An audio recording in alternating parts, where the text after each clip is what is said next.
Hey, Internet, you're busy. Let's do this. Welcome to the Game Mess Decides podcast. This is the podcast where we decide everything about the world of video games so you never have to think for yourself. I'm your host, Jeff Grubb, and with me is Mike Minotti. In today's episode, you can burn the clown makeup. 007 game is looking pretty good, and we're going to do the Mount Rushmore of Metroidvania mechanics or power-ups or whatever. We'll figure it out once we get there.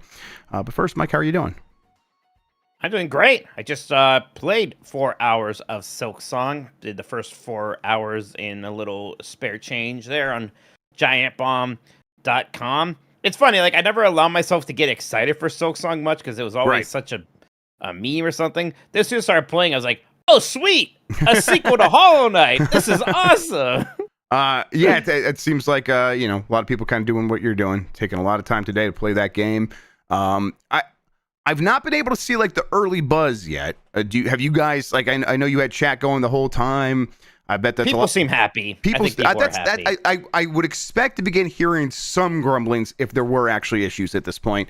Everyone just seems to be happy to be playing the game. Yeah, I think everyone's just having a good time and seem pretty excited. I mean, I'll tell you, when I played, it seems very good. Mm-hmm. Just incredibly snappy. So surprising additions to mechanics. I don't know if you wanted to like lead with that, or you want to talk about Silksong and our usual what we've been playing segment. Yeah, no, well, we are going to lead with that, and so we'll kind of do a what we've been playing up top for you to talk about that. You know what? Let's get into it. Thank you for joining us. Give us a good rating wherever you are listening, and hit that like button on YouTube, please. It helps people find the show, especially when we're live. You want to ask a question, you can drop a super chat during the show here on YouTube. We'll get to all of those before the end of the program. Thank you to Carlos Ayin, who is Insane in the Rain Music on YouTube, for the use of our theme songs. We are on Spotify, Apple Podcast, and wherever pods are caught. Thank you to the mods. Thanks to Christian for producing. You can get more from Mike and me and support us by going to patreon.com/GameMess. That gets you access to our Discord server, participation in Q&A sessions, and our game club discussions, early access to new episodes of shows like Columbros, and of course, all of our shows ad-free. That's patreon.com/GameMess. Go over there. A lot of people have been doing it still. A lot of support. We really appreciate it. Thank you all so much. Friendly reminder, you can also become a member here on YouTube or follow and subscribe to us on Twitch, and that'll get you a lot of the same benefits. All right, let's get into the big topics of the week, starting with Silksong, which took down the eShop at Steam this morning as people were slamming the servers to get to that game the second it launched. I think you were checking earlier, the Steam charts said it was at like 500,000 concurrent players or something like that. I wonder where it's at now. I can bring that up as well. But a lot of people playing this game, as was to be expected. It really is. It really does feel like the biggest launch of the year. Yeah, it maxed out at about 535,000. It's at about 400,000-ish right about now. But yeah, gosh, it does seem like just an absolutely huge deal. I mean, taking down Steam and the eShop. You go to Steam store right now, and it's that giant Silksong image plastered over there. This really does feel like a huge release. It feels like the biggest indie release of all time. Yes. Absolutely. Oh, yeah, with kind of unquestionably. And it, in the running for the biggest launch of this year, in terms of dollar sales, it's going to be hampered by that $20 price tag. But that's kind of a very business way of looking at things. In terms of just sheer excitement and the people trying to get in on the party, it's unmatched in a lot of ways. So it's very, very big. And now, like you said, you played 4 hours of it. Mike, I don't know. Give us the lowdown. How are you finding it? I know you said it was very good. You played Hollow Knight quite some time ago. How's it compare? Where are you surprised? Tell us all about it. Yeah, it's got pretty much all the positives of Hollow Knight. Like, I liked that aesthetic very much. It's kind of weird, dark, not necessarily like brutal. It's kind of dark. It's off-putting, like nature goth or something like that. Yeah. There's something Burton-ish. There's this juxtaposition between these kind of cute bug characters and, again, this kind of creepy world that they live in. There's something off-putting about it, but it also just feels so snappy. This game, I love the combat in this game and its pressures so much. It's wild because basically you have like one attack, but you're not doing big combos and juggling. like in a Prince of Persia or a Shinobi, but it's just so fast-paced and so snappy, and the feedback is so good that just swinging your little needle around is fantastic. In this game, you kind of have this like dive, not kick, but you sort of dive with your weapon, and then you can bounce off of enemies. So you're kind of like diving off and bouncing off and turning around, diving off them again sometimes, landing in front of them, hitting them. So just the acrobatics of it all is so nice.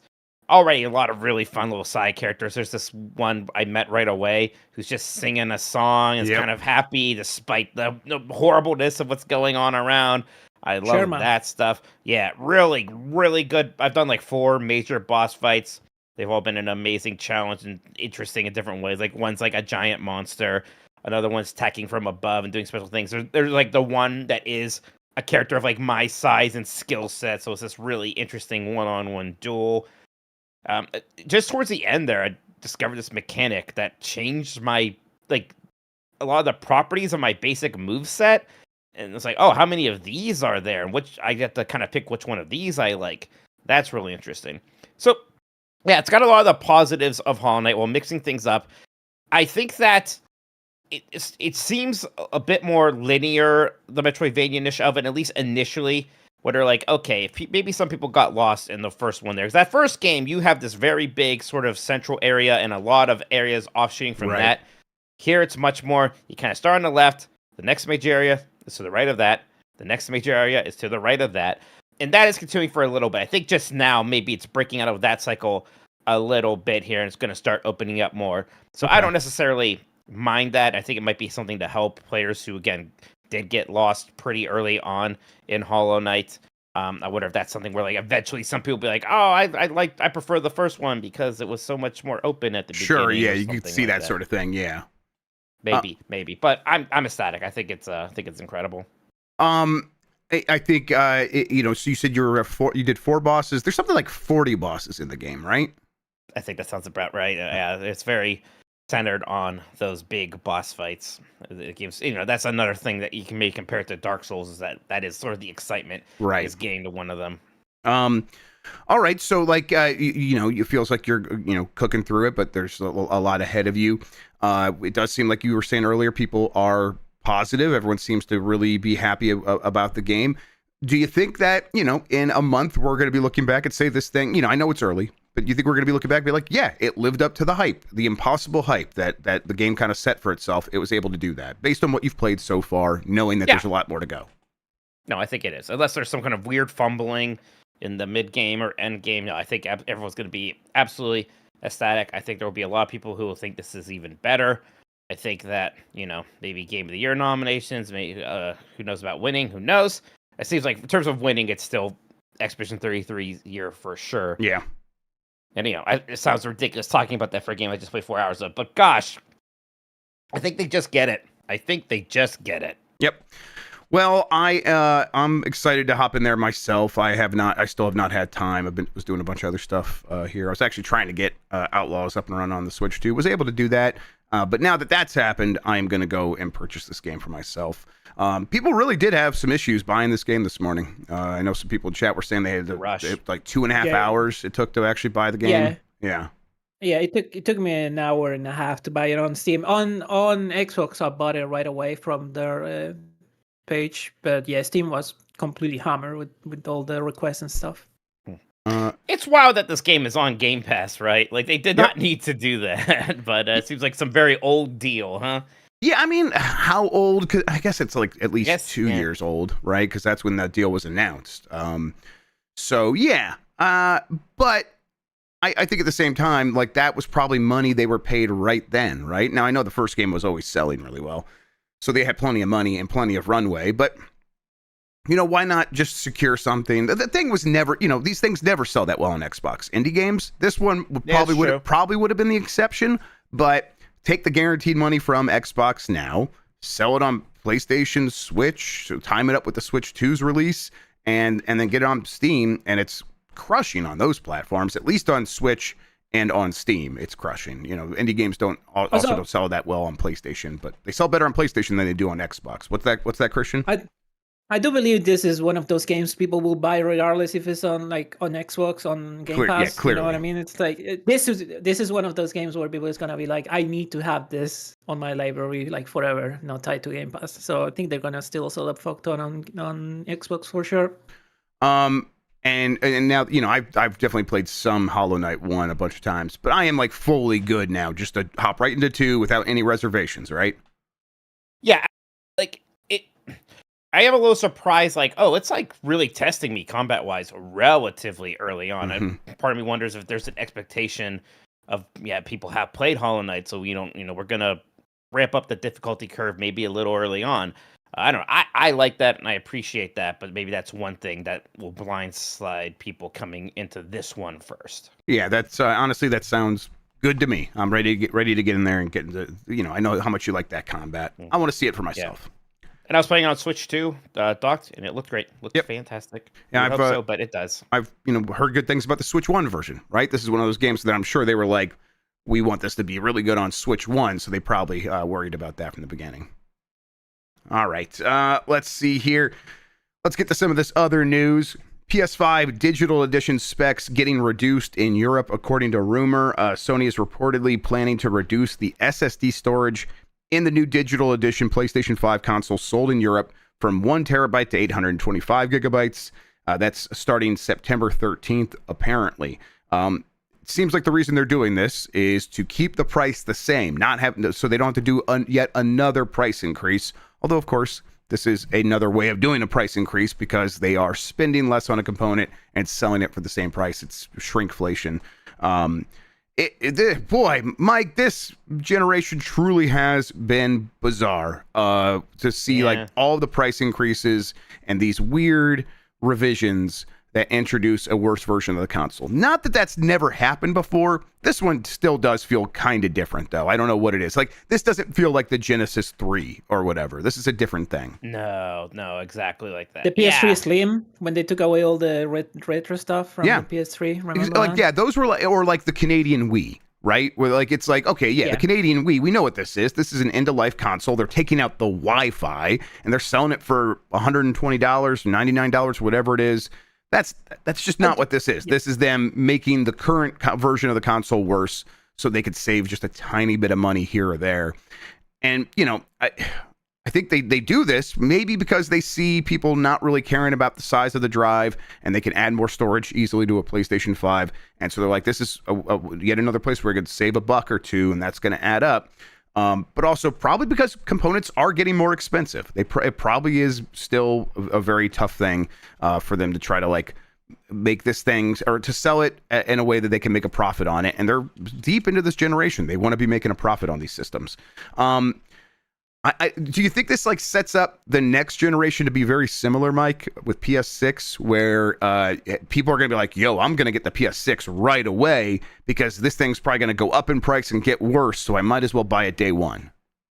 I guess that might be... I'm trying to figure out my philosophy is that, or if it's just, oh man, why bother? But there's going to be some exclusive, at least, especially at launch, that I'm going to want to have.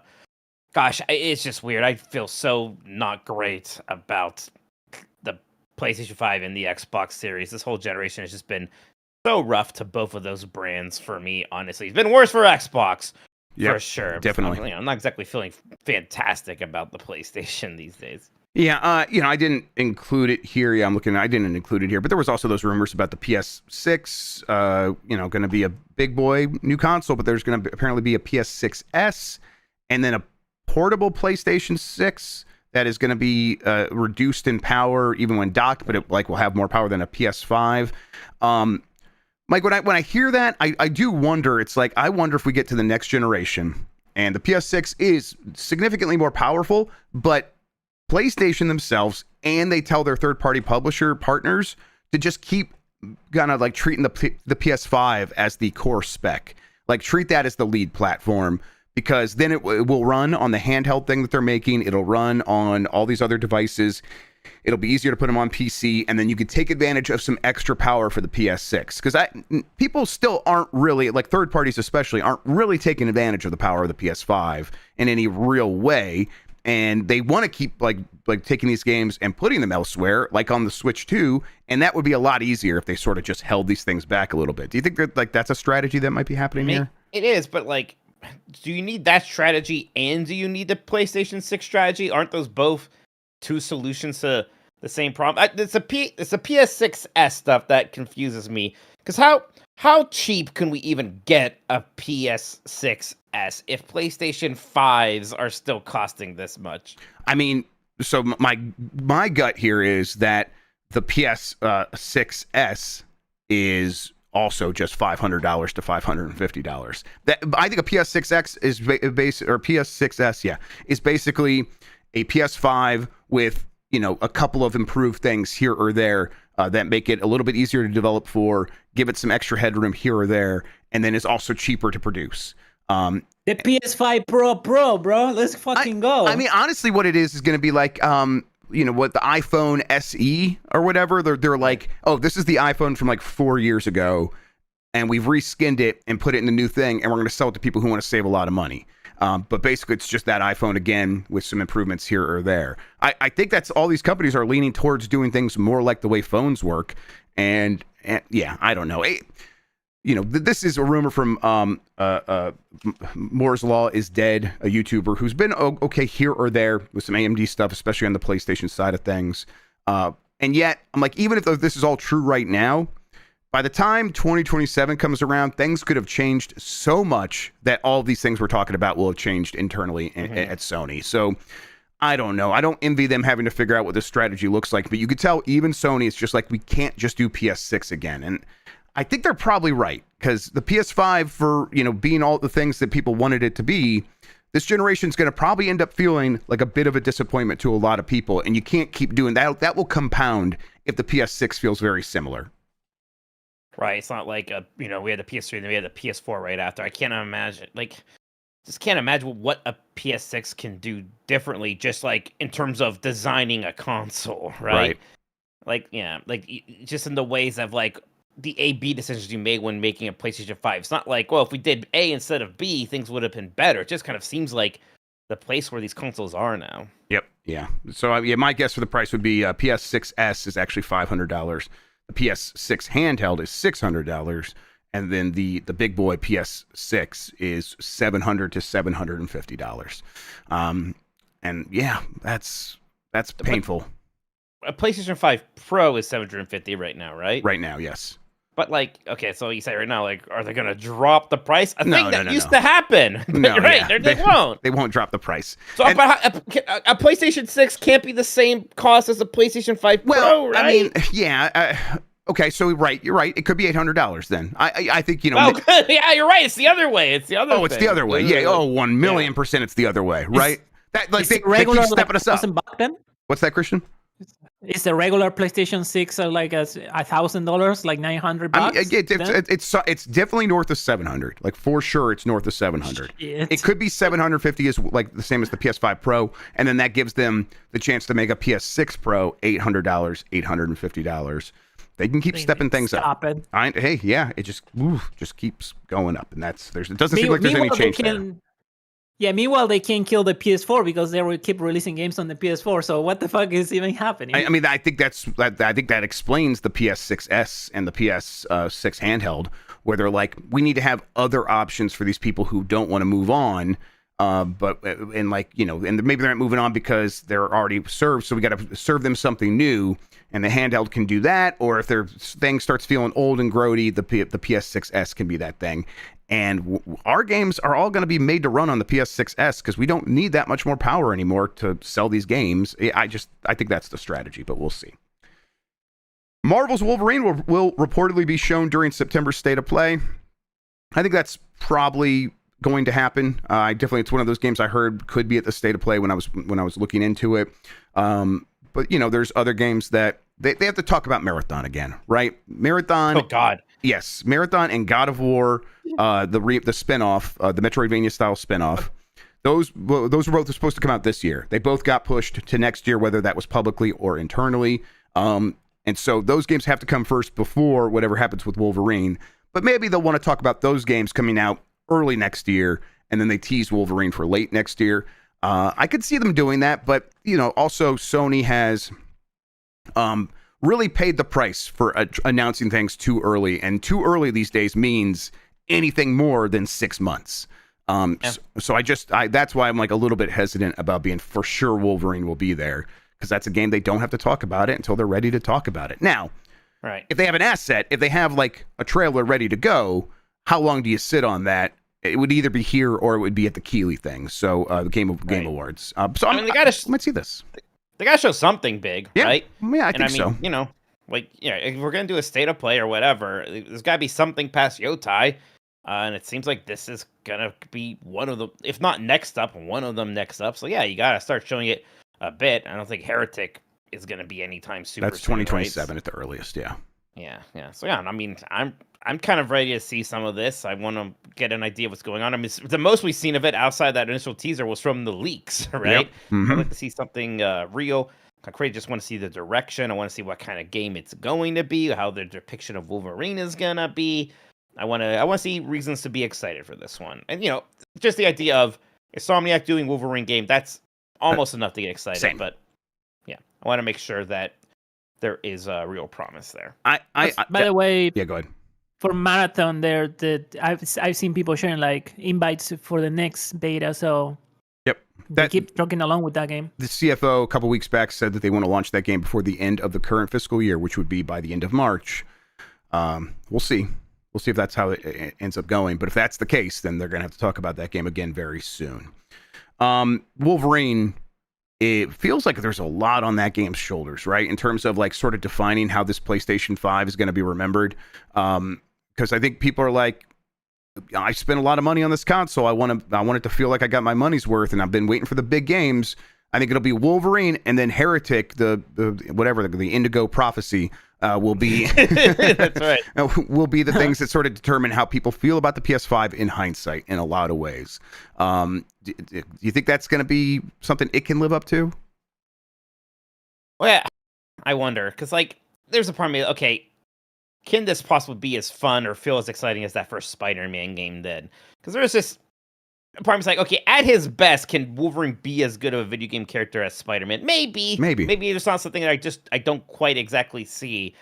But can it hit like that Spider-Man game did? I'm a little skeptical of that. Yep, and it's a little bit unfair to some of these games because they shouldn't have to carry the legacy of the PlayStation 5. But this thing it is expensive. It was expensive when people bought it originally. It's only gotten more expensive, and so people are feeling a little bit salty about this generation taking its time to really deliver the bangers from Sony first party. And that means this thing's got to be like make people feel really good about this system.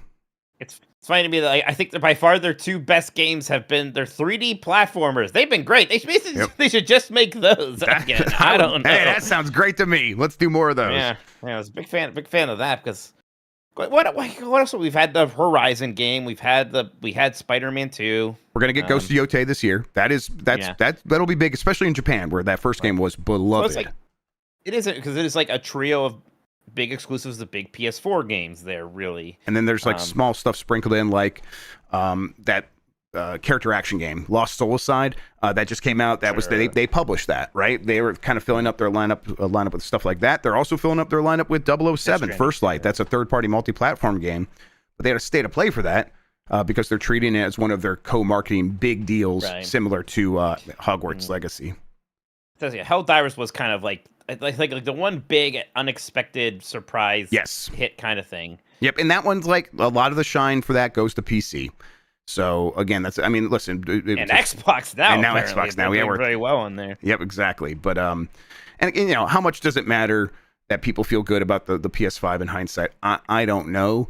But I do think it will be the kind of thing where they have to sort of trade on this legacy and convincing people to like jump on the PS6. They'll be able to do that early on, just like the Switch has been able to, and just like the PS5 and PS4 was able to. But long term, these people that were maybe on the fence are becoming more on the fence about, wait, did I get my money's worth out of this thing? Maybe I'll just keep playing my PS5. I don't know. Maybe Sony won't care because they'll completely plan for this next generation to be like, no, we're going to keep the PS5 around the whole time because we know people are just going to keep that thing plugged into their TV for the next 10 years. We'll see. Curious if I ask people to do a ranking of the numbered PlayStations, Like, how many would have 5 dead last? That'd be between that and 3 for people, right? I think so, yeah, which is, and I think PS5 has been pretty good in terms of like playing games on it. Like, it's a good piece of tech. It's just, you're right, people judge it based on the library. PS4, PS2 are going to be kind of battling, and PS2 will win, but PS4 will be right there after that, I think. Even before, am I old that to me it's like obviously PS2 or PS1? Is that just the old I am? I think so. People love the PS4 library. They love it. Even though it's a terrible console in terms of tech, they love that console because they're just great games. All right. Yes. 007 mentioned it. First Light. It's coming out March 27th. They had a state of play for that. I think it looks really good. Parts of it that really kind of had people worrying were during some of the explosions, the frame rate would drop. I think the car chase scene looked a little bit lackluster. But beyond that, everything else looked good to me. So it's set up so that there are guided sequences, which are going to be streamlined, set pieces, linear, and you're going to go through those set pieces, set them off, and kind of blast your way through a straight level. Then you get to these open levels, and there's a bunch of those, and these are like massive Hitman stages that you can kind of do whatever you want in and solve things however you want. I think that sounds like a good sort of back and forth, keep a good pace to things. You spend a lot of time in this exotic locale, and then you get into the car, you get whisked away to see the next exotic locale, and then you get to spend a lot of time in there. I think that sounds really good for a James Bond game, and I just think IOI's tech is really matured to the point where it looks really good as well. Did you get a chance to see anything from this state of play? Yeah, I look, not really the whole state of play. It looks just kind of the shorter gameplay trailer that they have put up. And yeah, it looks spiffy. What you're saying is, I think, what I want. I do want those Hitman style levels. But, if you're doing a James Bond game, I do kind of want some flashy set pieces, things like that for sure. Interesting that there's a special edition that comes with a gun. Yeah. But sure. $300. $300 and you get a... What do you mean it comes with a gun? It comes like with a real gun? It comes with a replica of the golden gun. Oh, okay. Right. I mean, yeah, it'd be real weird if it was an actual gun. I mean, that's not weird. Yeah. Comes with a gun and instructions on who to use it on. It's crazy. I feel like my expectations for this, is in a very similar place as that Indiana Jones game. Yeah. It's like, boy, I bet they're gonna have a real good 8 to 8.5 in here, and I bet I'm gonna enjoy it a lot. I don't think I'm gonna come out and be like, man, this is just as good as those Hitman games. This is practically scratching that same itch. I'm also not a giant James Bond guy, honestly, Jeff, but that's not going to stop me from enjoying a game featuring him. Yes. So I like what I see for sure. I like what I see. I think that you're right that I will play through this and I will enjoy it at an 8 to 8.5 level. I think that's exactly where I'm at as well. And then I will go back to playing the Hitman games. There is no like mastery system. There's no like trying to unlock stuff by replaying the levels over and over again. There are multiple ways to solve these big open levels, so you can replay them, but it's not set up to be like, this is a game you're supposed to go back to and try a bunch of different things. Not that that's even how everyone plays Hitman. And I still think Hitman would be better for some of that stuff because it's just meant to be that sandbox. Here, it's going to be much more about making you feel cool, having big action moments, and sort of like keeping the pacing of a Bond adventure up and keeping your heart rate going, which I think is a good master to serve in this case. It'll be a different flavor than Hitman, and I welcome that from the studio. But we'll see. March 27th, not that far away. Looking forward to it. All right. Those were the big stories I wanted to talk about. I'm sure our community wants to talk about some other stuff. So we could do that by listening to what they have to say in the super chats, which we'll get to right after this.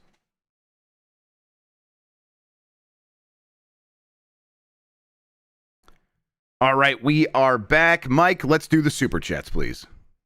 All right, David Arline says, can't wait for your Metroidvania apology tour, Mikey. It'll be really fun to watch you play Salt and Sanctuary and Grime. Then a second one here. Oh, and Ender Lily / Magnolia. Can't forget those. Yeah, I mean, look, I think I've done a pretty good job playing a lot of the biggest ones. The Blasphemous games I feel bad about for sure. But yeah, I'll try to round out my Metroidvania knowledge pack here as soon as I can. God, have you played any of those? I think you said when we were ranking the Metroidvanias yesterday, you played like a little bit of a bunch of them. Yeah, I played a little. I played a little bit of a bunch of them, and none of them. I mean, I thought a lot of them were quality and like fun to play. They just didn't hook me to the point where I saw them through. Lex Lighty says rank, Silksong, Bug, Mr. Mosquito, Australia, and Ants. What does Australia have to do with the rest of these? Do they mean the country? I mean, you know what? It's maybe fucked it's up. a musical. I thought they meant the movie. Is that a musical? Isn't it not? I thought it was a musical. I don't think that's a musical with Hugh Jackman. Yeah, but I mean, well, you know why? I think it's a musical because it has Hugh Jackman in it, and it's also from the guy that isn't it from Baz Luhrmann, the guy that does a bunch of musicals. But I don't know. Yeah, I guess because it's because the country has bugs. I get it now. Oh, duh. Right, it's not about the movie. All right, I will rank these from worst to best. I'll go Ants, Ants, Bug, Mr. Mosquito, Australia, Silksong. Okay, I guess that's definitive. I think Hollow Knight and Silksong might be the best pieces of bug-based media ever created, even better than A Bug's Life. Wow. Okay. You heard it here first. The views of Michael Minotti does not represent the one of Game Mess LLC. Yeah, you can yell at him if you're Australian. Next up here is from Simon from Saskatchewan. Ever played Two Worlds for Xbox 360? It was the Oblivion Killer or Lunar Dragon Song. Pretty sure it punished you if you sprint/run by taking off HP. I played a little bit of Two Worlds, or maybe it was Two Worlds 2, which is always makes me laugh, like an E3 or something. Yep. I had a joke I was always very proud of myself for that was terrible. I would always be like, hey, I just reviewed Two Worlds. I gave it a 2, one for each world. And then I would laugh at myself. I remember you saying that at some point, so yeah, that's very funny. There's something unhinged sounding about playing the Two Worlds games in 2025. Right? Yeah, that's a cry for help. Yeah, definitely. Yeah, I kind of like it's too. Yeah, can I get Two Worlds on Steam still? Oh man, Two Worlds 2 is on Steam. Two Worlds Epic Edition. Holy shit! I can't get these games. I'm getting it right now. One of the DLCs is just called the Two Worlds: A Strategy Guide. You can buy the Two Worlds Strategy Guide. Oh man, that's for $10. What the fuck is this? It's literally a PDF of a strategy guide. Holy shit! Man, that's a different time and place. Oh man. Oh my god. Maybe it's a company that sells strategy guides. Like, we should make a game so we could sell more of our strategy guides. Man, Two Worlds Epic Edition has mostly positive reviews. That was 2009. The Epic Edition was 2009. I'm buying the Two Worlds collection. There we go. Yeah, then Two Worlds 2. How do people feel about 2? They don't like it. I do think about these stupid games a lot, actually. I don't know why. It's mixed for Two Worlds 2. Shit. What has Reality Pump Studios been up to recently? Let's see. I'll click on them. Reality Pump Studios. Oh, they haven't. I don't think they've done too much since the days of Two Worlds. Yeah, but I'm like, interested. What is Earth 2140? What Earth? I have Earth 2150. Is this the sequel to 2140? Because there's Earth 2160 as well. Oh, the Earth 2150 trilogy. Yeah, there's an Earth 2150 trilogy. Oh, that was 2000. What the fuck is this shit? No, all right, that's a weird. That's a remaster for sure. Yeah. The Two Worlds rabbit hole goes. Everybody. Classic RTS games. Okay. Yeah, we're RTS games. Okay. Man, 2160 looks insane, actually. All right. Gosh, yeah. I'm thinking about Two Worlds all the time. Actually, very similar brain space as Haze. Oh, for sure. Yeah. Yeah. Simon from Saskatchewan says, sad news, Captain Toad isn't online multiplayer. Then who lied to us?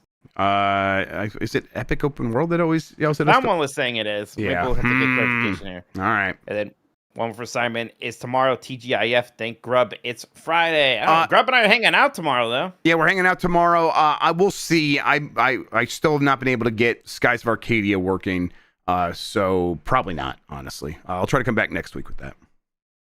Ross says, just a note that the recent YouTube VODs not having live chat replay is a bit of a bummer as someone who can't watch live pens Ness. Yeah, weird. I don't know. I think because we edit them. Oh, we edit the videos, and the chat gets deleted. So that is a consequence of doing that. Yep. All right. Well, that just might have to be something that happens, but we'll see. We'll test this out for a little bit, and if we don't like it, we'll go back to that. Ross, sorry about that, bud. Glitch says, hey guys, love the show. Want to ask, what are your expectations from the Sony event this month in terms of first-party games? thanks. I mean, I do expect to see Wolverine. Like Jeff says, I'd be interested what the reintroduction of Marathon looks like.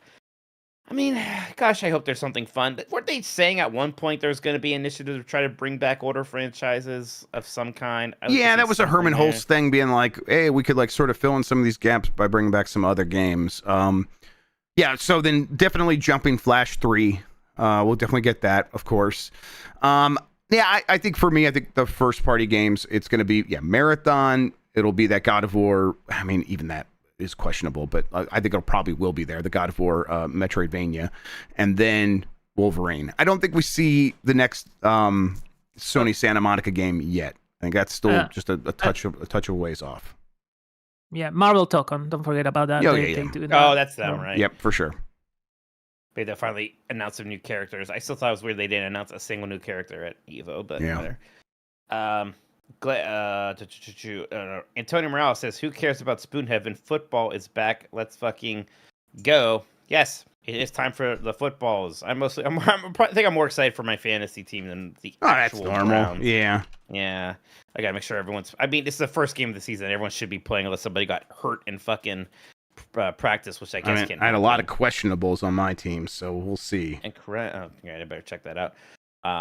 Yeah, I guess I don't even know when the Browns are playing. I'll have to try to figure that out. Next up, Michael McCarthy. Thanks for all the great content. I'm nearing the end of Pipistrello and the Curse Yo-Yo. More people need to play this game. Just keeps getting better. Yeah, I was enjoying that game when I tried it.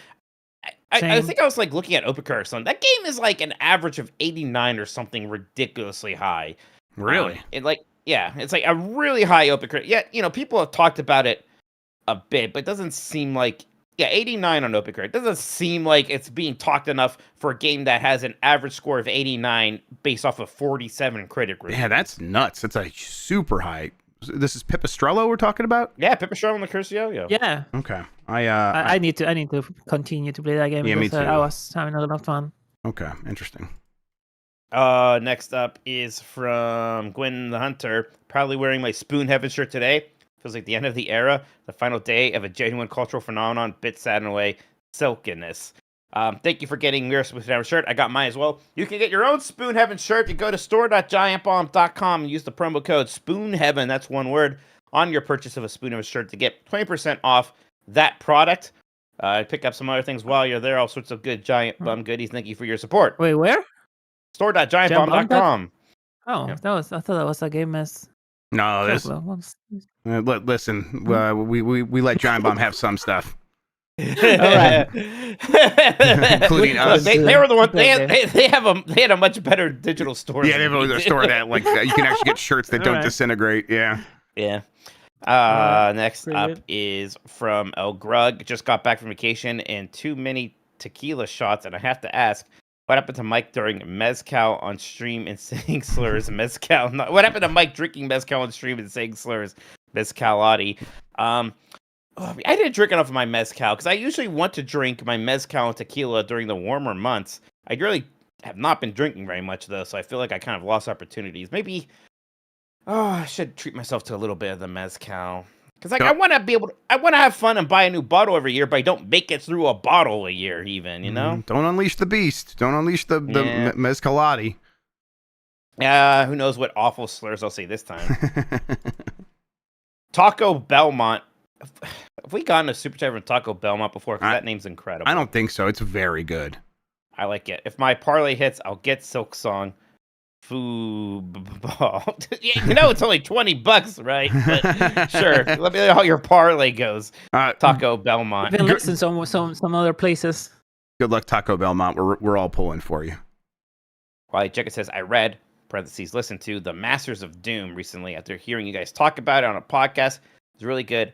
Any other recommendations for video game oriented books?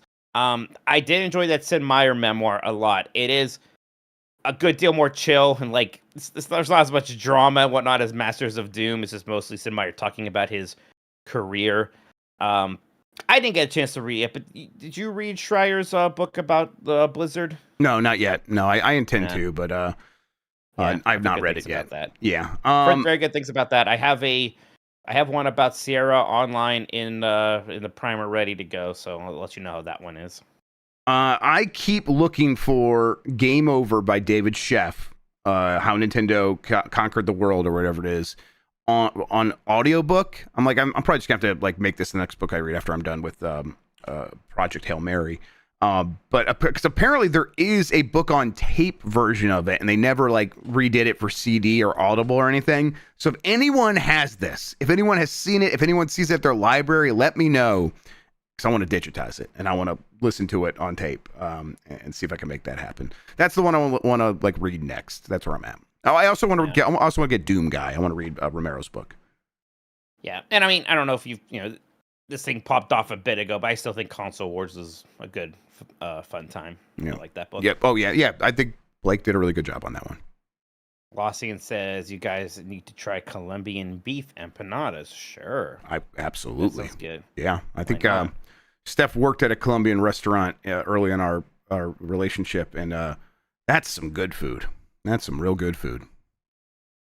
Okay, next up is from the Uncharted Wolf.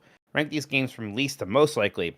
Metal Gear Solid 1 Remake, Metal Gear Solid 6, Metal Gear Rising 2, Master Collection Volume 2, Metal Gear Acid 3, and Star Tropics 3. Most likely is Collection 2, then Metal Gear Solid 1 Remake. Yep. Then Metal Gear Rising 2. Yeah, Rising 2, Metal Gear 6. Not likely, but more likely. Yeah, and then Acid 3, and then Star Tropics at the very bottom. Yeah, that's correct. That's the correct order. Maybe we get Star Tropics 3 before Metal Gear Acid 3. I don't know. Yeah, both of those are like, you're right. I would put Star Tropics 3 above Metal Gear Acid 3 for sure, actually. Screaming Man says, did you two see that Backyard Football 99 is coming to Steam? All the pros like Barry Sanders are back, except for Brett Favre. Lol, get fucked, Favre. Fuck you, Brett Favre. You fucking idiot. That sounds great, actually. I love Barry Sanders. I never played those backyard sports games as a kid. I was playing real sports games. That was my opinion. I did not know that these games were actually pretty good and beloved, and I went back and played backyard baseball last year and found it to be a really good time. So I'm going to check this out this go around. Chris Pratt says, playing some of this milking song, and I keep getting damaged when I try stomping the enemies. I don't get it. Yeah, he wants to stomp those little tupas. They're not tupas. You can't stomp them. Yeah, just keep trying. Just keep trying. You'll get there. You're persistent. Chris Pratt also says, more like Piss 6. This as well. We're talking about the PlayStation 6. Very good. Get him, Chris. Taco Belmont says, rather than on launch PlayStation 6, wait for a Pro revision. I mean, what does that look like? Yeah. PlayStation 6 Pro. First off, it'll be 4 years later. Right. We might all be dead. Right. And also, I got the PS5 and I'm happy with it. And don't, like, I'm on the like, there's a TikTok idea of, like, there's the iPhone whatever, and then they do an iPhone 6S, and that's, you can get that one, but then don't get the iPhone 7. Wait for the next time they do an S. I got the PS5. I'll get a PS6. And then, if someone got a PS5 Pro, maybe they should wait for a PS6 Pro. But I don't know. That's up to them. Also, this name, Taco Belmont. Have we read this before? It's so good. You're being a little shitter. Sean said apparently we've read it like 20 times, so we do that every time. Penny, why are you barking? Calm down. What's wrong with you? Calm down. Let's see here now. David Lado says, Abby Doobie. And I know now. I've skipped a bunch because my thing jumped and skipped a bunch. I'll get back to it. But David Lado said, Abby Doobie. We know that's a Sandler thing this time. Big Fresh 37 says, do we know where Luke Smith ended up? I saw this and actually brought up his LinkedIn. It's nothing since leaving Bungie in August 2024. I hope he's on a beach somewhere. I hope he just is. He's probably at like some startup of his own, because he was caught up in those layoffs, but he was too high up to be laid off. I bet he got a pretty sweet exit package. He can go to any big funding place in the world and be like, I was the director of Destiny when it was good. And he'll be able to start a studio of his own. That's probably what he's doing. Yes, maybe he's going to go podcast with Garnet Lee. That's actually my God, Devin, we miss you. What's wild to me is, like, I think about his time at 1UP as this big monolithic thing for me. 1 year and 2 months he was at 1UP. Really? That's 1 year and 2 months according to this LinkedIn. And before that, he was at Kotaku for 8 months. Yeah, He spent less than 2 years as a games journalist. That's And then 17 bananas. years and 4 months at Bungie. I don't even know if he really even thinks of his time as a game journalist all that much. That's a game developer. Man. Yep, that's really sending me, Mike. That's crazy. It's what, because to me, you say Luke's like, what up yours? Yeah. Yeah. Of course. Yeah. That's a very small part of his life, When it actually turns out. he was so funny when they let him talk on those interviews, where like people were the time people got mad about the painting the armor shit, and it's like, what's gonna be next? They're gonna sell it each one, and he says, "Are you think we can sell them?" Yeah, It's yes, that's right. He's got like a really sharp tongue, and you could tell that eventually they're like, he was probably like, I have to stop talking. I'm gonna just keep getting us in trouble.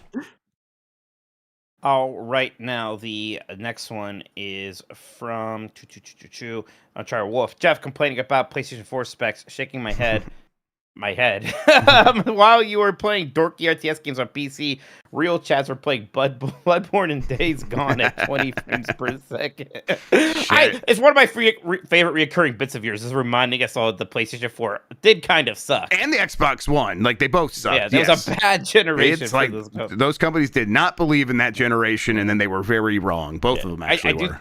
I do think there's a wave of certain people, and I think we're both one that are like, I'm gonna start playing more PC games around this time. That's definitely I met. It was a lot of people. Yeah. It was definitely us. That is when I got super into PC gaming again.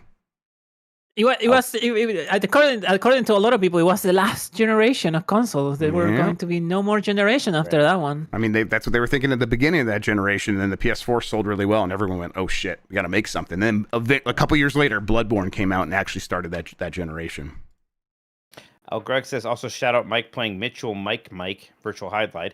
I think he's almost halfway done, but he forgot to get something important. I don't know how I could forget something. The game always just points me in directions. But my only bet is that maybe in that room where I killed a vampire, there was a fairy that I didn't touch or something, and I'll have to go back and touch a fairy. I don't know. I'm not too worried about it. Yeah, I think you'll be able to figure it out. It's a weird game. I'm really glad you're playing it. It is very interesting. That's for sure. JD Camp says there is a ATHF golf game on PS2 that's bad. Spoons. What's ATHF? Aqua Teen Hunger Force. It took me a second. Oh my god! What? It clicked into place. I think I did hear about this at some point in my life. Actually, there is a PS2 Aqua Teen Hunger Force game. Maybe something to think about for Golf Week. Oh, that's a good idea. Okay, I'll look into it. Big Fresh 37 says, I'm the Captain Toad guy, and it absolutely is online. They added Game Share to it when Switch 2 launched. It works just like Clubhouse Games. Okay. All right. Oh, right. Okay, Game Share. Right. Okay. Yeah, that would actually be a fun way to play that. Big Fresh, you did tell us this as well. We forgot. Apologies to Big Fresh. I can't be expected to remember something like that. Big Fresh is back, says, I remember everything that's ever happened with me and Captain Toad. The LC Easy Come Easy Golf, the actual clap hands game, added 60 FPS on Switch 2 one day before Hot Shot Golf comes out. I did. That's pretty funny, actually. That's a game that does not really have a bespoke Switch 2 version, and apparently is not running great on there, right? We're talking about the Hot Shots Golf? Now we're talking about the Everybody's Golf, yeah. Yes, I think that's correct. Yeah. Because I've been playing it on my Raw Gallery X. It's one of those Raw Gallery X games where, like, when I start it, it runs great, but if I go to hibernate mode and come back, then it starts chugging for some reason. Windows, man. Fucking Windows.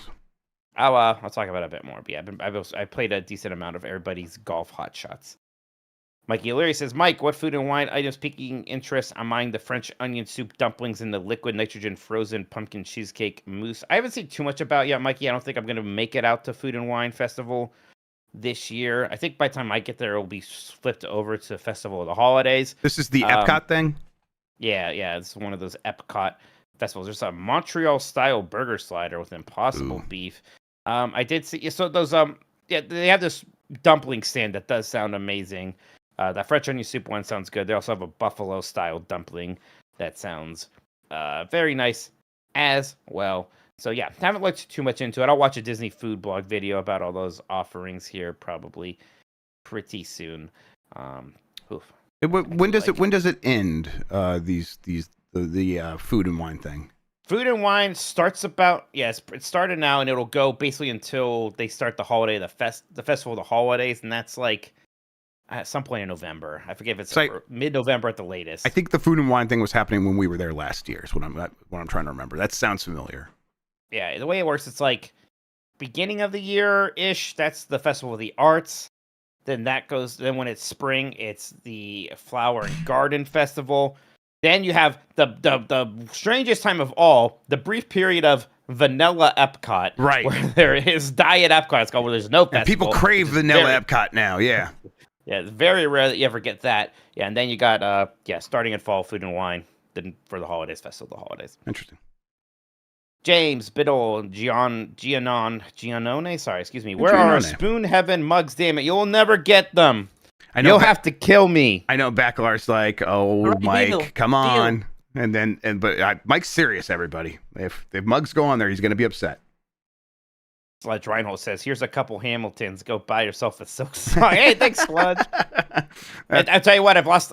I bet I could like ask for some information back, but I've lost a lot of my contacts in the industry. All of a sudden, it turns out I maybe should have cataloged some of those a bit better. I saved all my contacts, but I don't like. I never like thought of things that way. I always just search my email for a game, and it's like, oh, this is the person that talked to me about this game. So I have this whole list of contacts. I'm like, I guess I want Star Wars Outlaws for Switch 2.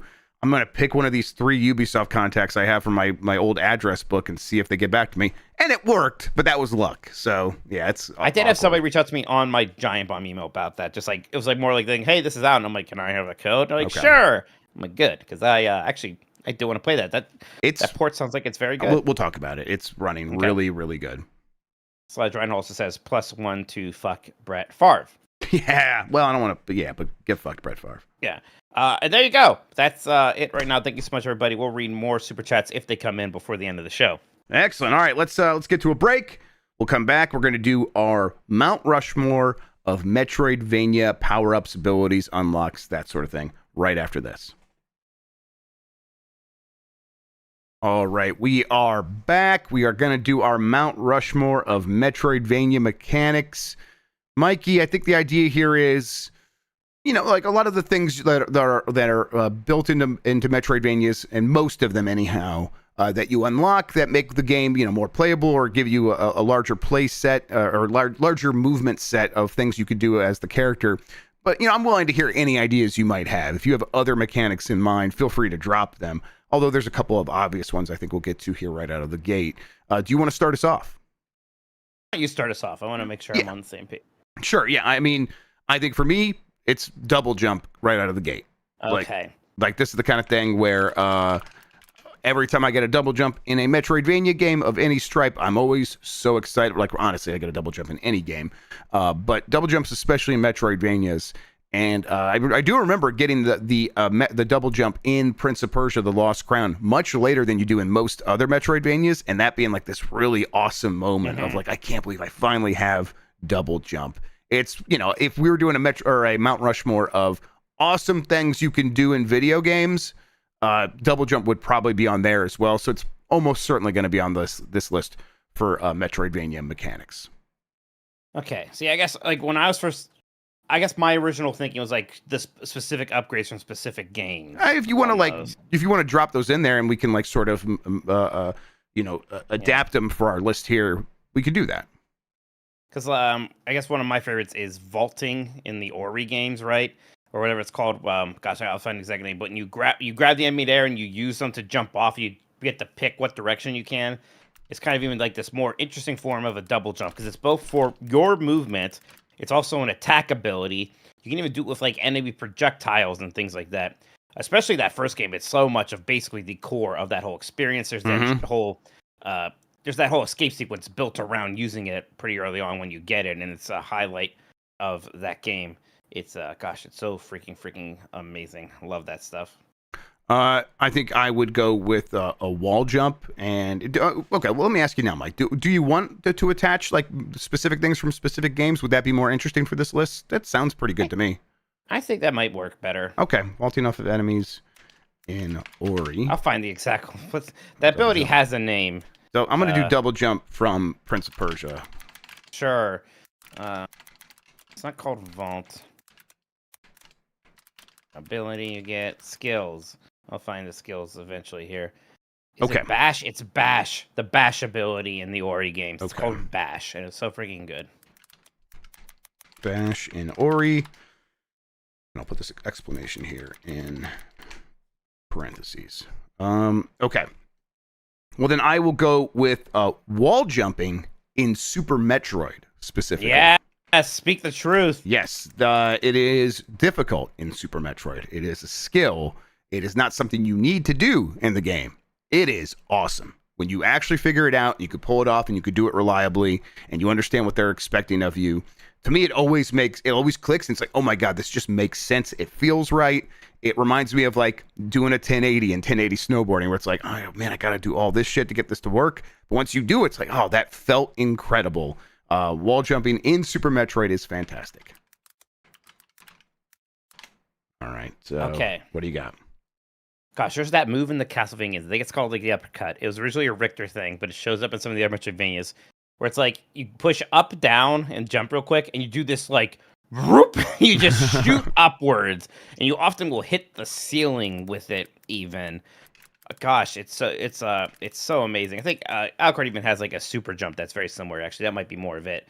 I think you can call it the super jump from Symphony of the Night. Okay, super jump from Symphony. I love that. All right. Right, because it is like just like a straight up rocket launch yourself as high as possible. Especially in that game that gets so vertical, especially with the secondary castle. It just feels so satisfying. It just yeah, that's right. It's like rocket launch thing. So good. I think I might go with the gliding from Castlevania Symphony of the Night when you get the angel wings and stuff. And, oh yeah, I do like that. Yeah, that you get that pretty early, but I still really like that. You know, use that throughout the whole game, and it's just cool. Yeah, another cool thing that you can get around with, and it's I just like using that all the time. So let's go with gliding.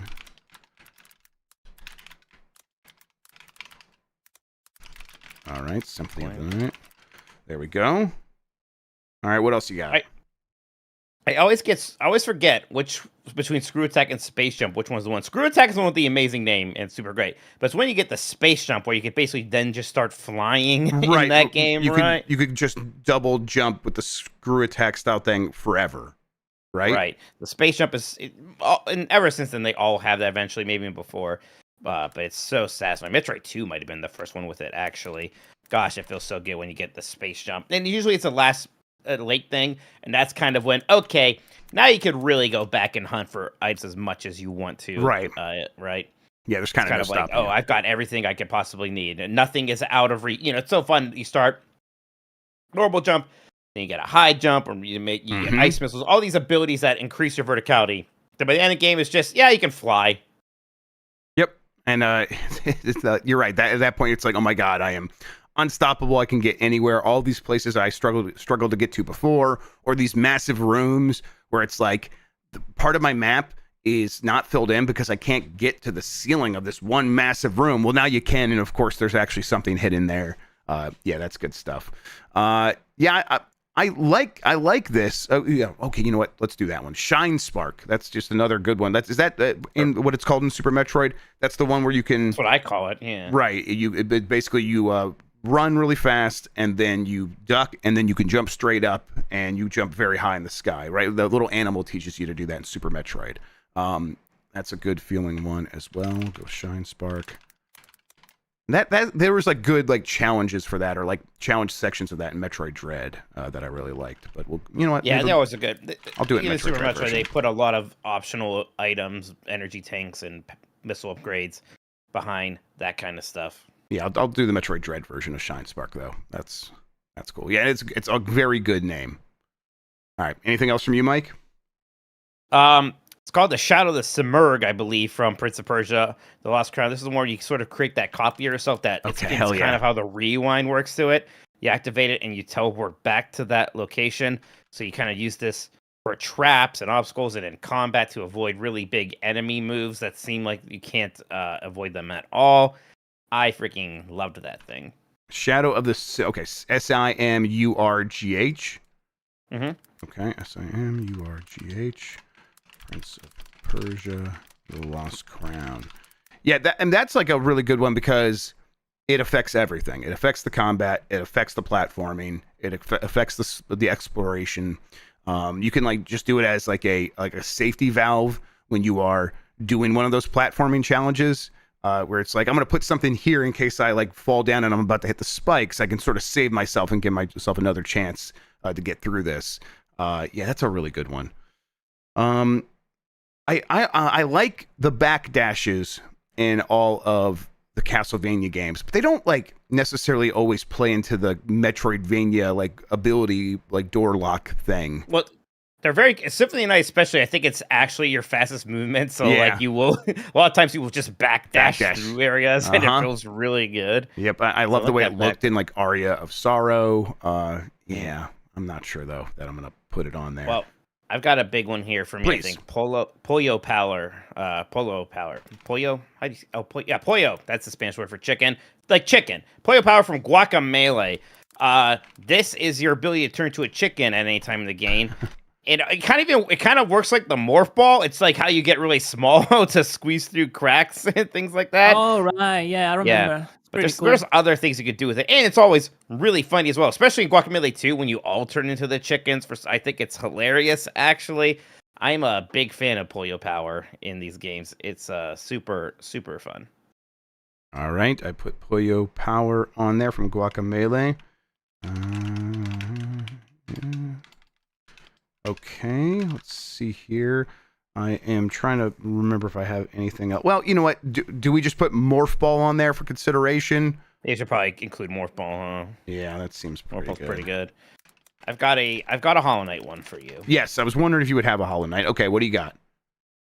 Void Dash. This is it's not just a dash, it's a dash you can do in midair, and wherever you do it from, you basically have very strong and fast horizontal movement until you hit a wall. Oh. So it's used for a lot of skips. It's the big speedrun tech in the game. Oh, wow. It's Okay, kind of that's like the awesome. Shine. It's a little bit like the Shine Spark, but you don't have to get the running start for it, kind of a thing. And it looks really cool too. It's probably the most iconic of the Hollow Knight one abilities, I would say. Now I'm trying to like think of like other less played or less Me too. lower tier Metroidvanias. I like, you know, the pinball stuff from Yoku's Island Express, but I'm like struggling to think of like any one thing I would add to this from that. The Frisbee and Animal Well was pretty cool. Con Jr.'s right. I did like that Frisbee. Okay, yeah, I like that too. I'm trying to think like is there something from Shadow Complex that I was like, whoa, I can't believe this one ability. Yeah. And I just remember like you could shoot in the background. That's what I thought was cool. In Right, game. that was a very good by the numbers Metroidvania game, but it didn't have like a lot of like surprising things necessarily. Right. It was at a time we weren't getting a lot of those on console anyway. So Yeah. yeah. Okay, I think we're probably pretty good here. Well, there are, you know, Metroidvanias. We're not saying 2D only this time necessarily. Is there anything from Metroid Prime? Is there anything from Arkham Asylum? Huh. That's interesting. Well, I think of Arkham Asylum, and I'm trying to think of like abilities per se. I remember getting the upgrades, like Alfred like shooting the rockets that included upgrades for your suit at you. I remember that a lot. I don't remember like, a lot of what the upgrades were. It's like I mostly think about the foam bomb. You made a little bat symbol. Yeah, right. That's what yeah. I think about. Yeah. I think about his little foam bombs. That's what I remember. Fudsec with a good sort of like honorable mention here. The screenshot ability in Lost Crown. That's very cool. That's interesting. Yeah, yeah. We could do grapple beam from Metroid Prime. I like that. That was a good feeling thing. Okay, let's do it. Like honestly, most satisfying thing about Metroid Prime is the visor, which like isn't necessarily a Super Metroidvania mechanic in that game necessarily. Yeah. Okay. I do like the skin mode. All right, here's what we have. The Mount Rushmore of Metroidvania mechanics. Double jump from Prince of Persia: The Lost Crown, Bash in Ori, wall jump from Super Metroid, super jump from Castlevania Symphony of the Night, gliding from Symphony of the Night, space jump from Super Metroid, Shine Spark from Metroid Dread, Shadow of the Simurgh from Prince of Persia: The Lost Crown, Pollo Power from Guacamelee, Morph Ball from Metroid, Void Dash from Hollow Knight, Frisbee from Animal Well, and the Grapple Beam from Metroid Prime. I looked it up. Super jump is called high jump in Castlevania. Okay, Two thank words. you. All right, let's Figured see it out. here. It's in a bunch of them. It's in Circle of the Moon. Even I do remember Nathan Graves using it in Circle of the Moon. Yes, I remember getting Alucard was the first. It's just up, down, jump. It feels good. It consumes 4 MP in case you were curious. I was. All right, good deal. Should we do double jump from something else so it can be the George Washington? Because Prince of Persia: The Lost Crown is like so new that it feels weird to make that like kind of the George Washington. But I think double jump probably is. I don't know, because like all this other stuff is just like bespoke to these games. Double jumps is in so many games, right? You know. Yeah, maybe that could be the unlabeled one. Maybe you name it the Mount Rushmore of Metroidvania abilities instead of mechanics. Yes. I don't know. No. I think we had it as abilities originally. Okay. Yeah. And I'm just gonna make a double jump, and we're not gonna attribute that to any of the games. Because that's in all of them, basically. That's in all of them. All right, double jump. And I do think that's a lock. Beyond that, I think the field's pretty open. There's a lot of cool stuff in here, and I'm interested to see what you would want to go with next. Double jump's a lock. I don't know if it's a lock. Well, it is. I think it's a little bog standard, and it's yes, it's in so many other things aside from Metroidvanias. Yeah, but it's best in Metroidvanias, and it's the George Washington. It's a lock. Super Metroid games don't even have a double jump, and they're fine. They don't need it. But they effectively have a double jump once you get the space jump. A more interesting kind of jump, just like how the high jump is a more interesting kind of jump, and just how Bash and Ori is a more interesting variation on the double jump. Yeah, but there are more interesting presents than George Washington. I'm saying that it's like actually there's not very many more interesting presents than George Washington. It insists upon itself, Jeff. Mike, I think it would be crazy to put this list out without double jump. Does chat, do you think it's crazy? Chat, do you think it's crazy? I think it's crazy. You're right. When do you listen to chat? Well, I want to take their temperature. I'm curious to see. Like maybe I'm out of touch. Maybe here. I'm off base. I'm off base. I just want to know who's off base here. I want to know who is off base. Okay. Apparently it's me. Well, there's one that says Mike makes good points. They don't say they agree with you, but they say you make good points. All right. Look. All right. Okay. I just curious. Okay. I didn't think it was crazy. I think we should definitely keep it there for now. All right, Let's see where we end up when we have 3 or 4 more that we're talking about as locks. Okay. I just was, I want to see if we just have a bunch of things that are variations on double jump in this thing. No, I get it. You're right. And if that's what it ends up looking like, we can reassess. But for now, let's keep it there. What else are you thinking about? I love Bash and Ori. I think that's one of the all-time great Metroidvania abilities. I think it is the central. I remember loving core this of as what well. makes those games feel really good. Yeah, I think it's fun how you can kind of like be a little stinker and feel like you're cheating with this sometimes and getting some places that maybe you're not supposed to get to yet. Again, it's multi-purpose because you use it for attacking people because you're shooting the projectile or the enemy one direction, you go off the other direction. I just love that kind of dual purposeness of it. Yeah, yes, like you're right. It like played into every aspect of the game, and it was fun throughout. They obviously put a lot of work into making that thing feel cool, and it did. Okay, God, let's see here. What would be the other thing? I mean, a lot of these are jumps. like it's You know what isn't, and is like incredibly iconic is Morph Ball, right? Morph Ball is insanely iconic. Right, and there's a way to like argue that maybe that's the George Washington. It is iconic, so I'll bold it for now.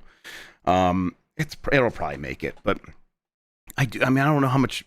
I guess that the double jump are attributed to everything except for Metroid, basically. So we don't have a ton of Metroid on here yet. I probably would go with Space Jump. See, again, like Sean is saying, Bash is so specific, and it's like maybe it's just like that's what I'm thinking of. I'm thinking about specific Metroidvania abilities from specific games. You know what? Should we just change this one to a top 5? Because I think that might be tripping us up this time.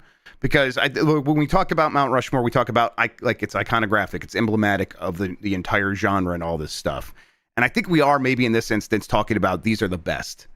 Do you want to switch it to a top 5 and do 5 of them? Maybe we should. In that case, double jump's still going to be number 1. Because right now everything is a bespoke specific thing here, except for just the vague concept of double jumping. But now we can go back. Now that it's not a Mount Rushmore, I will go back to being the Prince of Persia. All right. The Lost Crown version. You know what? That makes me feel better for some stupid reason because of my bad brain. Okay, let's see here. Again, now that it's top 5, it does change it a little bit. Maybe double jump actually doesn't need to be number 1, but it probably will be. All right, so what else you thinking here then? Really like that Castlevania high jump. I think Sure. that shit feels so good in these games. I know, again, similar to a double jump, just a better double jump, really. Gosh, I think that shit is so freaking good. I get so excited when I unlock these. I think, especially when I was playing the Advanced Collection and I got it in Circle of the Moon, I was like, oh hell yeah, this feels so freaking. And there's like some boss fights that kind of work around it in some of these games too, where there's like giant attacks you can only avoid by basically jumping to the roof of the room. Right. So good. Okay, I also bolded wall jump from Super Metroid, and that means right now we would have double jump from Prince of Persia: The Lost Crown, bash in Ori, morph ball from Metroid, high jump from Castlevania Symphony of the Night, and wall jump from Super Metroid. What would you remove from that list to add something else, or does that begin to look good to you? I like Puyo Power a lot. It's basically a sillier morph ball in a lot of ways. Sure. But I like that about it. And now is that like, see, now it's like, okay, if it's top 5 and it's not. Right, it does change things up. Rushmore. Yeah, I mean, I would be willing to drop morph ball. I think Puyo Power maybe deserves a little love. Okay. I mean, morph ball is neat to get. Morph ball is iconic. Right. It looks cool. But now we're doing top 5. I think Puyo Power is a more fun version of it in a way. Okay, I'll move it up. Okay, yeah. Yeah, Guacamelee needs a little love too sometimes. I agree. Yeah, for sure. I mean, we can't just, as much as we love Super Metroid. Okay, let's see here. Grapple Beam Metroid Prime is cool, but I don't know. You're right. I don't know if that makes it. That doesn't make it. What about that Shadow of Submerge? That's the one I'm looking at. That thing rules. That thing is. There's a lot of. Again, I like this ability. There's just a lot of uses for it. Yeah. It's interesting because it's a more combat focused one in a lot of ways. There's some platforming stuff with it. Yeah, it's actually mostly a combat ability. Yeah, but it's like factors in everything. I used it in platforming all the time because I would create like little safety valves or whatever. But they also would have timed stuff in the platforming where it's like you got to go here, but then now you got to get back over there real quick, and so you have to know to create a guy here and zap yourself back in time. Yeah, they used it throughout the game to great effect. It's awesome. It probably should be on the list. Then we're talking about what are we removing. I really like wall jump, but it's maybe dropping wall jump. Well, now I'm in the opposite thing. Where I was like, well, we can't have nothing from Super Metroid. Okay, yeah.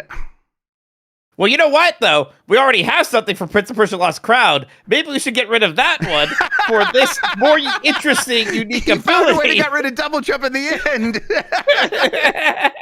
No, we're keeping double jump. I am serious. I've said this before. Getting double jump in Prince of Persia: The Lost Crown almost made me cry. It was so moving to me that I'm like, I can't believe I finally got it in this game. This rules.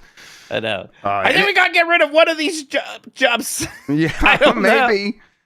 Okay, here's what I think. Here's a couple of moves, actually. Get rid of wall jump for this, and let's maybe actually put morph ball back in for Puyo Power. I think it was a nice idea. It was beautiful. It was a beautiful idea. But all right, actually, maybe we need more ball in there. And then we're moving wall jump down, and then we're moving up Shadow Submerge, right? Mm-hmm. That's it.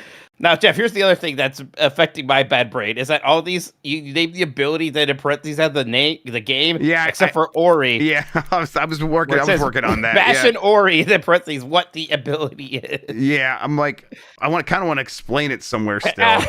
People, if you know, you know. Yeah, I guess if you know, you know. All right, let's do that.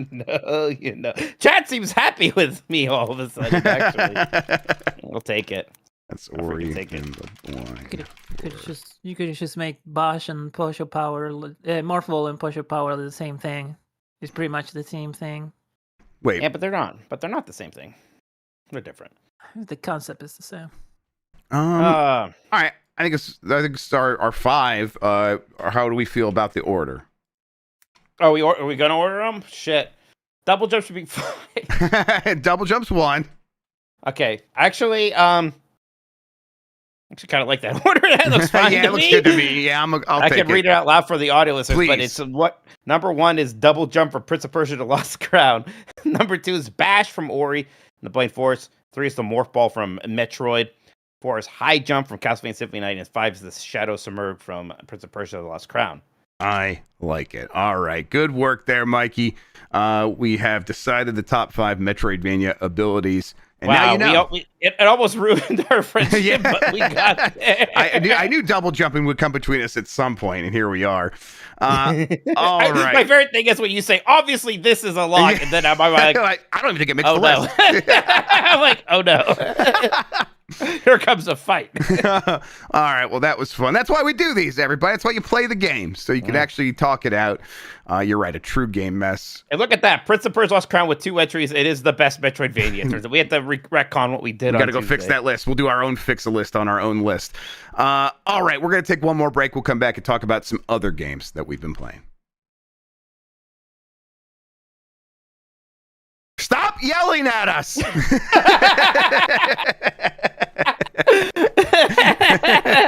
we're back. What are they mad about? Yeah, this is. Someone's like, I can't believe there's. You know what? We've done 2 Metroidvania things. Don't talk to me about Shadow Complex no more. Yeah, we don't want to hear it. Get out of here with that Xbox Live Arcade boomer bullshit. There. You want me to unload? There. I said it. All right, Mike, what else have you been playing other than Hollow Knight Silksong? Yeah, everybody's golf hot shots. I'm playing that on the Raw Gallery X, and yeah, performance is weird because, you know, it runs great at first, and then when I leave it on for a bit or put it on hibernate mode, then it gets strange, but oh well. But, you know, I was just looking for one of those. I wanted to just play one of those kind of simple golf games, and it's good at that. I like the kind of main career mode where it's like you pick your character and it's a series of, you know, 6 or 9 hole kind of challenges. Sometimes it's just, play 9 holes of golf and win the tournament. Sometimes it's like, play 9 holes of golf and the, you know, the hole is going to be super big in this one, where it's a one-on-one with specific characters. So some slight changes up, and there's some progression. You unlock new things you can buy in the shop that might increase your stats, or, you know, food items you can eat. It's weird because when I start the game, I only have 2 characters I can play as, and I'm not even entirely sure how I unlock more. And after playing a bit, I've unlocked more that I can play in some weird optional story mode thing I haven't touched. Maybe I need to do that to play it. But they did say in the story mode thing, you can play it with or without the story parts. Oh wow! Even without trying it, I'm like, I probably will not play the story parts. I imagine, you know, like Puyo Puyo Tetris, it had that campaign mode with a lot of those characters talking to each other. Right, they would yell pee pee and stuff, and Dan made it sound alerts. Yeah, totally. Yeah, I imagine it'd be something like that. But yeah, you know, there's not doing anything amazing or that's blowing me away. But yeah, it's one of those golf games at a time we haven't had one in a while. So I was enjoying playing it. It's something that I can see myself maybe going back to every now and then. I don't have a whole lot of experience with Hot Shots or Everybody's Golf, though. I wasn't a big fan of that series at the time. It's something I want to go back to. I picked up, I think, Hot Shots Golf 3 for the PS2 recently. So I think that one's supposed to be pretty good. I know one of those, like 2 or 3 people really swear by. Right. So, yeah, I might give that a look-see here. Cool. Yeah, I'll check it out as well. I've been curious. Right. I same as you. Never played these games very much. Was always just like, no, I got Mario Golf, and then I know that those games were related in terms of developers at some point. So I was always like, I'll just go with Mario Golf instead. Camelot at a time. Right, exactly. And so my head was always like, I'll play the real thing. And then, but then, you know, people love those games, so I was always curious, just never got around to them. And then this one's not the developer that people really like, Clap Hands. They have another golf game that is out on the Switch. I can't remember what it's called. Chat was talking about it earlier. But I'm still curious about this Everybody's Golf game. So I'm glad to hear that you're mostly like, yeah, this is delivering what I want from a golf game. Right. Yeah, going with mild expectations, I think you'll have a fun time. Anything else, Mike? Gosh, that Silksong, I was playing a lot of Slay the Spire and had a good time. I think I talked about that. So I did play that Anno demo. I played Anno 117. No, 117. It adds up to 9. 117, Pax Romana. I think I like those Anno games. I talked about them before. it's neat because they always change the date, right? And the digits of the date has to add up to 9. It's some weird rule they created. And what that does is basically just change the aesthetics of the game. Right. Like there's one that's 2070 and it's near future. There's one that's like 2250 or something like that. And that one is far future. The last one was 1800. But again, like it mostly just changes the aesthetics of it all. So even though timeline was this one is much earlier than any of them, it's like, okay, so everything looks a bit more Roman here, right? And all that stuff. And I do like having that flavor. What is neat, and I played the demo. The demo is just out on Steam right now. This game comes out in November, and it was basically their Gamescom demo. But there was kind of 2 different campaigns I could play. And the one, it's like, okay, we're Romans, we're like in Rome, we have like Roman islands. But the other one was, it's the Romans sort of, in occupied England, right back when it was a very Celtic nation. So it's a very different kind of thing going on there, more marshlands. You're sort of dealing with, a local populace there. You kind of decide how much you try to Romanize them or not. So that stuff was really interesting. But Anno is a very fun 4X game. I like how it's focus more on the city building aspect of it. It's so much like, okay, you have people live in your city, but for them to be happy, they want hats. Well, to get hats, you have to make hemp. So to make hemp, you have to have a hemp farm. It's a city of bachelors. You got to make hemp for the bachelors. Hemp and hats. So it's a lot of like, okay, you got to build these farms to build this thing, and then because you have that, you need this, and because you have this, you need that. So like, it just starts simple and just constantly grows in complexity in a very satisfying way. Yeah, I've always been curious just hearing the way you talk about it. I like a good 4X. I've mostly spent that time in Civilization, but I agree with you in concept about appreciating anything that focuses on the city management and city building stuff. So this has always sounded appealing to me.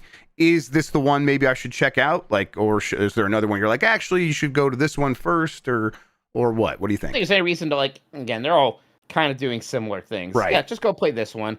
I mean, I think that 1800, which was the last one, was also very good. And then aside from that, I think that near future one, which it came out in 2011, it's a little bit older now, but sure. I think that 2070 is also very good. So again, it's like part of it's either play the newest one, or if there's for some reason you really want that into near a future setting, aesthetic, right? Or you really want something that's kind of like that. I know how much you love colonialism, right? One of my favorites. So yeah, so maybe you'll be really into that one. I did spend some time trying out Star Wars Outlaws on the Switch too, and I am really impressed with how that game runs on there. Now it's 30 frames per second, but it's locked in such a way that I don't mind it so much, especially as someone who tried to get that game running on both the Steam Deck and the ROG Ally a bunch of times. I think I got it running okay on the ROG Ally. It is running better on the Switch too. And encouraging is definitely the main word that I would use to describe like the experience. Like, oh wow, this makes me feel really good about where the Switch 2 is at right now, and where developers can kind of get it to in the future. But I'm also like I'm gonna probably play more of this game on here because it's a really good way to play it. Now, a huge part of Star Wars Outlaws appeal for me, a game that I do think is pretty good. It's like a really strong 7, low 8, that sort of range. The main appeal is definitely the aesthetic, the walking around these planets that can often feel like really good, theme park sort of like cues where it's like there's a bunch of stuff happening, like there's a food stand and there's a bunch of aliens around there eating, and as long as you're not trying to interact with it or do anything with it, it looks alive and cool and has a lot of Star Warsiness in all of its aspects. And you're gonna miss out on some of that with the reduced level of fidelity because of the handheld. But if you're just trying to play through this game and you still get some of that effect, it still does that to a certain degree, and you are still flying around on the ship and going to different planets and encountering all these familiar regions or some places that maybe you've only read about on Wikipedia or whatever. It still delivers that, and then it's very playable on the Switch too. It's not like, okay, it reduced the visuals to the point where actually now doing this core mission to the game is a little bit of a pain. It's like, no, there's none of that. It's a full-on video game that feels like it could have been made for the Switch 2 in a lot of ways. I called this out on some of the other shows. One of the big reasons that this is impressive is this game has ray tracing built into it, and we heard that the Switch 2 would support hardware ray tracing, And that was something I think I and everyone else laughed off. Like, come on, what are you talking about? No one wants that. No one's going to, no developer's going to actually destroy their game's performance to get ray tracing on the Switch 2. That's stupid.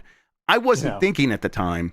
Some of these games are, there's not a lot of them, but some of them are starting to get built in such a way that they have ray tracing for some lighting effects. You know, it's light touch. It's not the most demanding stuff in the world, but they have it sort of built into the core fundamental way that their game works. This is one of them. Indiana Jones, I guess, is one of them as well. And it's like, okay, well, the Switch 2 has enough horsepower and enough built-in ray tracing hardware to handle these specific circumstances. These games that need ray tracing just to work, and if you try to take it out, it'll actually break the game. Something that's happened on PC where people try to remove the ray tracing, and it just kind of makes the game look really bad. So yeah, encouraging. I'll go back to that, and that's a game I had to save 14 hours in. Ubisoft Connect, I was able to just get it from the cloud, put it right on here. That was really cool. You didn't figure that out? It seems like you're struggling with that. I figured it out right away. It was I had one save that I think is busted, and it was just loading forever. It was just kind of like stuck on the loading screen. So I just went to a previous save. You can only have one cloud save at a time on Ubisoft Connect, so I just had to go back to the PC. It's actually what I was doing when I was in that call with you earlier when you were playing Hollow Knight, and so I just swapped out the saves, and that one worked, and I was like, okay, so I'm good to go. I'm 13 hours and 50 minutes, lost 10 minutes of progress, whatever. I don't remember what I was doing anyhow, so I just kind of picked up and started doing some stuff. It's a game that I continue to think will be more positively looked back upon with time, but I'm also realizing, when people say they didn't like this game, they're like, I didn't like it because Star Wars is lightsabers to me, and you don't get to be a Jedi. I'm like, oh yeah, right. If that's what you like about Star Wars, that's a terrible reason to. I agree. It gives me the willies. I like, for real. I'm like, that's gross. Disgusting. That's a gross thing to say. But I also recognize, to some people, that's all Star Wars is, because they don't give a shit about Star Wars. They like, the cool thing about Star Wars are Jedis. And it's like, okay, well, that's not what it is to me. But I think this game does an amazing job of delivering on the fantasy of living in the Star Wars world. But if you want a Jedi, this is just not that game. And then, to be fair, it's also a lot of Ubisoft slop is kind of core to how the game works. Yeah. I mean, it definitely came out at a time where people's opinions of Star Wars and Ubisoft were at low points. It was just sort of this thing I was always going to have an upward climb. I did get a code for this one. I am excited to try it. I haven't really played much of it outside of a preview I did back before the game first came out, and I was positive in the preview, and then I just didn't really have time to jump in when the full game came out. I'm kind of glad I could wait for this and hopefully give it a go. As big a game as Silksong is, I can see myself blasting through that relatively quickly here, and then I want to give Outlaws here a shake. Yep, for sure. I think, man, if these games like this could just run at 40 frames per second, this is another thing I've said a bunch of places recently, but that would just be, the Switch 2 would be perfect for me. But as is, the lock 30 frames per second, it doesn't feel like super choppy, like I'm missing all kinds of information as I'm turning the camera around. It feels relatively smooth for what it is. So yeah, I'm happy with it. That's it for me. I don't think there's anything else really that we would talk about that we didn't talk about on Last of the Nintendogs or whatever. So I think we could probably start wrapping things up after we clean up the super chats. Sure thing here. Where do we leave off? Is this one plus one F to Brett Favre? So Super Blastic says, I'm late, but Christian, fuck with Toku? Yo, I'm your guy for Sentai. I've got you covered. I even have a podcast. Oh, cool. Fuck yeah. What's the podcast? What's the name of the podcast? Drop the podcast name in the chat. Yeah, put it in chat. We'll promote it. Sure. Let's go. Chris Camberg says, what about the plasma beam in Metroid? Tearing through multiple enemies at once feels so good to do close to the end game. That is good. Even being able to shoot through the walls is a good feeling. Yeah, I love that. Yes, that's the wave beam that does that or whatever. Yeah. Yeah. Well, maybe what they do best, like weapons in Metroid. God, that moment where you become a Metroid in Metroid Dread. That's some good stuff. Agamarino says, was playing with my kids and almost lost a finger because my ring finger got swollen. Oh, ouch. Man, be safe. I've seen that. That's right. You wear your ring? Yeah, I am always wearing my ring. My keyboard just changed colors. That's really weird. You just lost a bunch of ways. You're like ring loose now, or is your finger fat still the same? I think because I got this ring when I was a little bit, maybe even less than I am now.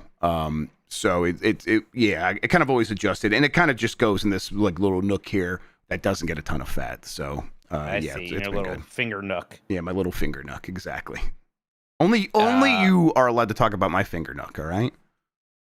Antonio Morales says, "Congrats, boys! This is the worst list you made." No one says what their problem with the list is, Jeff. In fact, on Blue Sky where you post it, nobody seems to have a problem at all. What is everyone so mad about? Even? Yeah, maybe it's just our listeners that are a problem. It's about time we take you all down a peg. You guys have been a real bunch of shits.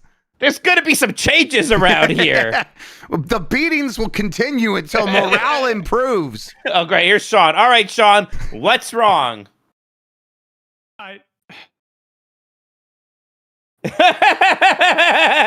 Bye-bye, Sean. Just left. I would love to if I could. Chuckowski says Bash is bad. Scale issue! Oh, man. Does your fiance know that you're bad at video games, Chuck?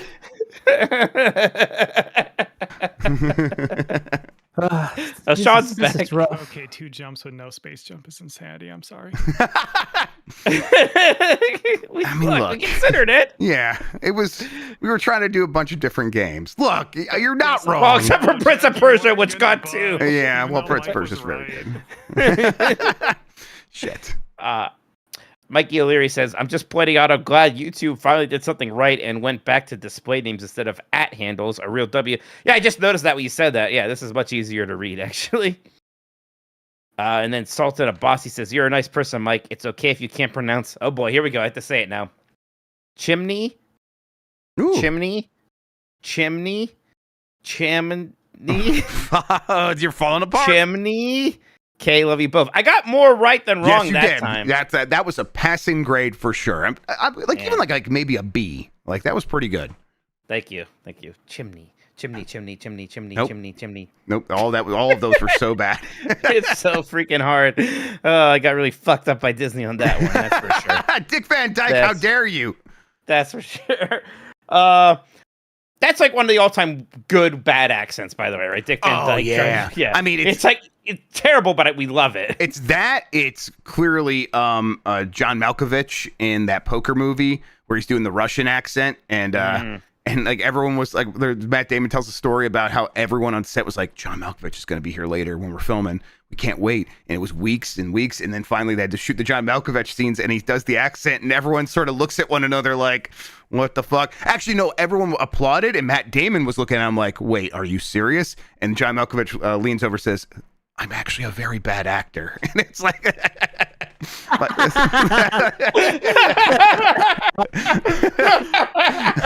I don't think Dick Van Dyke did that. But Rounders, thank you, chat. That's the movie. What an incredible thing to say! Yes, in that that's moment, like at such that a power point in move. your career. Yeah, just like in the middle of it, like everyone's applauding you, and you just whisper to your co-star, "I'm terrible at this." That's good stuff. Any other super chats? Outro music? Yeah, What's happening? Yeah, any other super chats? No, we're good. Just making sure. Usually I get some kind of signal from you. I was just, wow, it's happening. Yeah, it's happening. There's nothing left to do on this show. No, you're right. We're done. It's fine. That's you know what? The music's the signal this time. I like it. I just for a moment was like, what's happening? Am I dying? Yeah, this is it. This is the end for you, bud. This is the big one. You excited for tomorrow? We're gonna see Joe Hisaishi. Is that? I probably say that wrong every time. I've never heard it said aloud by Studio him. Ghibli composer Joe. Yeah, I said Joe Hisaishi is what I think I say. I am very excited. I cannot wait. Be great. Remember, like we're gonna wear slightly nicer clothes. It's the. I got my nice clothes out. Yeah, I'll be wearing a blazer and I'll play in shirt under that. Don't worry. Yeah, I wore Spoon Heaven today, so I can wear Rascal Mike tomorrow. Joe will actually probably recognize that and call it out. Yeah, and bring you up on stage. so excited to take you to this tiki bar in Cleveland tomorrow, man. Yep. It's good stuff. I am So looking excited to be forward back. to. You know what? I'm gonna say it. We've earned it. We've earned this tiki Yeah. bar. Yeah. It's good. It's good. Do you like with this podcast? You were talking about. Well, this Yeah. not podcast, with this podcast episode. counts, No, Hey. no, Alright, no. thank you. This, yeah. I've worked a lot of nights this week here, but also it's my first week only having one woohoo. job, so it's been very breezy for me. I've been feeling Yeah. great. I Ooh. loved it. Hope to hear it. Were you gonna say something, Christian? No, it's just like, I apologize to just the Argentinian listeners noises, for yeah. this one. No, it's all right. Yeah, it's just like dying inside a little bit. Yeah, that's how it rough. goes sometimes. Remember when we started talking about Hollow Knight, Silksong? That was a good beginning of the book. I was like, shit, Yeah, this is gonna normal be a banger. podcast. Yeah, Yeah. doesn't last. Can't last. All right, everybody. Thanks for listening. We'll catch you next time. Take care of yourself. Have a good one. Nothing And lasts goodbye. forever. We're all gonna die one day. And not go to I the was funeral. devastated right now. Yeah, that's suck. Wow, Mike didn't want to go to funeral. He's just as weird as Dan, who's never looked at his thermostat in 7 years or whatever. That's crazy, man. Tell you.